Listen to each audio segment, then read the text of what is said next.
गांव का नाम था रामपुरा। छोटा सा गांव, इतना छोटा कि बस एक ही पक्की सड़क थी, बाकी सब कच्चे रास्ते। बरसात में कीचड़, गर्मी में धूल, सर्दी में धुंध। लोग सीधे सादे थे। सुबह खेत, शाम घर और रात को जल्दी नींद। यहाँ जिंदगी तेज नहीं, धीरे चलती थी। लेकिन एक चीज बहुत तेज थी, भूख। किसी के घर में 2 वक्त का खाना था तो किसी के घर में सिर्फ नमक रोटी। मटन, वो तो सिर्फ शादी ब्याह में मिलता था। बच्चे तो मटन का नाम सुनकर ही खुश हो जाते थे। सुबह 4 बजे ही मुर्गा बोल देता, औरतें उठ जाती, चूल्हा जलता, धुआं उठता। कोई रोटी बेल रहा, कोई पानी भर रहा, कोई बच्चा रो रहा। मजदूर लोग सूखी रोटी कपड़े में बांधकर खेत चले जाते। दोपहर तक पेट खाली हो जाता, लेकिन काम रुकता नहीं। दोपहर के ठीक 12 बजे गांव के बीच वाली सड़क पर अचानक धुआं उठता दिखा। लोग डर गए। अरे, आग लग गई क्या? सब भागकर पहुंचे। वहां एक पुराना लकड़ी का ठेला खड़ा था। उस पर बड़ी लोहे की देग में कुछ पक रहा था और ऐसी खुशबू कि सबके पेट में गुड़गुड़ाहट शुरू। घी, मसाले, चावल और मटन की खुशबू, पूरा इलाका महक गया। देग के पास खड़ा था एक आदमी, उम्र करीब 40 साल, चेहरा शांत, आंखें गहरी, कपड़े साफ लेकिन पुराने। नाम शंभू। किसी ने पहले कभी नहीं देखा था। चाय वाले लल्लन ने पूछा, अरे भैया, क्या बना रहे हो? खुशबू तो बहुत ही अच्छी आ रही है। शंभू मुस्कुराया और बोला, भाई साहब, मटन बिरयानी बना रहा हूं। सब चौंक गए। मटन बिरयानी, वो भी हमारे गांव में? किसके लिए बना रहे हैं आप? जिसे भूख लगी हो उसके लिए। ये मटन बिरयानी कितने की प्लेट? मुफ्त। हाँ, मुफ्त। जिसको भी भूख लगी हो, मुफ्त में मटन बिरयानी खा सकते हो। सब हंस पड़े। पागल है क्या? लेकिन शंभू शांत रहा, बस देग चलाता रहा। कोई आगे नहीं आया। सब शक कर रहे थे। तभी एक बूढ़ी अम्मा आई, नाम चंपा अम्मा। कमर झुकी हुई, हाथ कांप रहे, धीरे से बोली, बेटा, सच में पैसे नहीं लोगे? सुबह से कुछ नहीं खाया। शंभू ने पूरा थाल भर दिया, ऊपर से 2 बड़े मटन के टुकड़े। अम्मा, बैठकर आराम से खाना।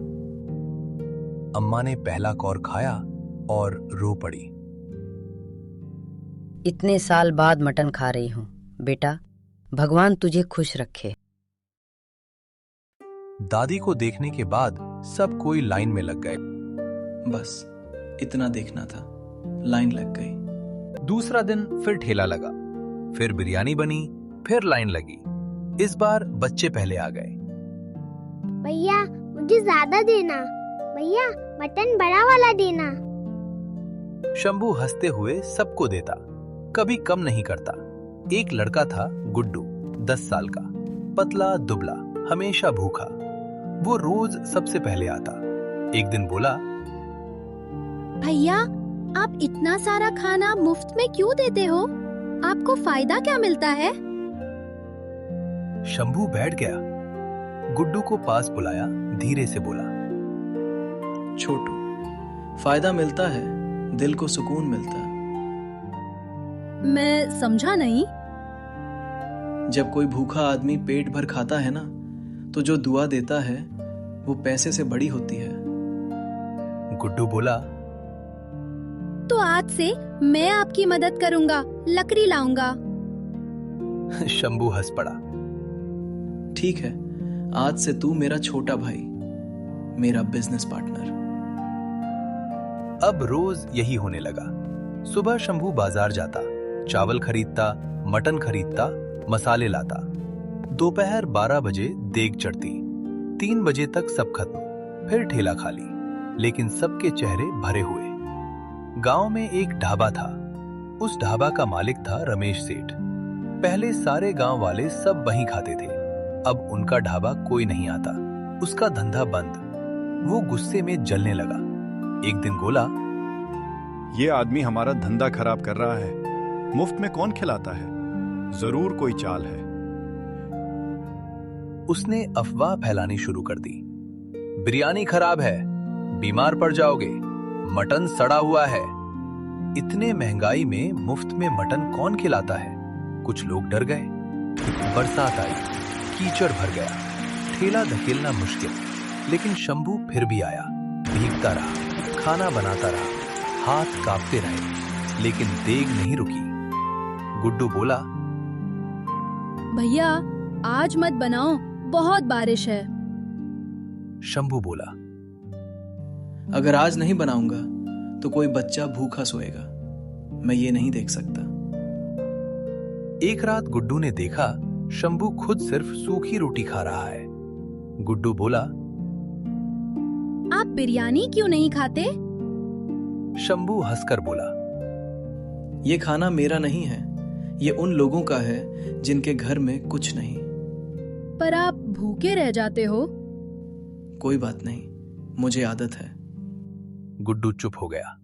उस दिन पहली बार उसे समझ आया, शंभू अलग है। एक दिन गुड्डू ने पूछा। शंभू बहुत देर चुप रहा, फिर बोला, मेरी पत्नी और बेटी भूख से बीमार पड़ गई थी। मेरे पास पैसे नहीं थे, मैं कुछ नहीं कर पाया। उस दिन मैंने खुद से वादा किया, जब तक जिंदा हूं किसी को भूखा नहीं रहने दूंगा। गुड्डू रो पड़ा। भैया आप बहुत अच्छे हो। शंभू बोला, नहीं, मैं बस अपनी गलती सुधार रहा हूं। एक दिन शंभू नहीं आया, दूसरे दिन भी नहीं, तीसरे दिन भी नहीं। गांव में सन्नाटा। बच्चे इंतजार करते रहे, देग नहीं चढ़ी। गुड्डू रोने लगा।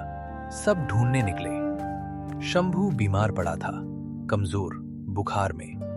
पास में एक पुरानी डायरी में लिखा था, आज 80 लोग खाए, आज 110 लोग, आज 150 लोग, आज कोई भूखा नहीं सोया। पूरा गांव रो पड़ा।